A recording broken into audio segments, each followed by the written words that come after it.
Gullar ham Namanganda festivalga tayyorgarlik ko'ryapti desam ishonasizmi? Ha, to'g'ri eshitdingiz. Namangan gullari har yili bu yilni intiqlik bilan kutadi. Qachon boshlanarkan hayrat bilan boqishlar, millionlab mehmonlar, raqslar, turli xil ko'ngilochar tadbirlar, vaular deya.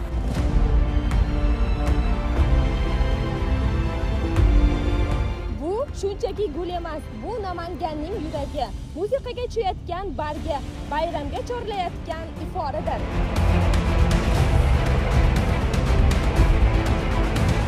Festival kuni ular butun jahonga o'z chiroyini ko'rsatishadi. Qarang, biz tayyormiz. Sizchi?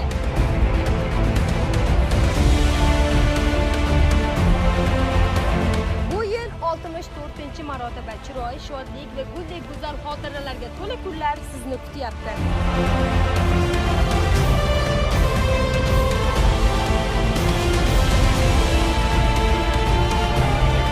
Keling, ko'ring, yuzlab gul turlari, minglab tabassumlar, millionlab taassurotlar barchasi bir joyda. Namanganda ko'rishguncha.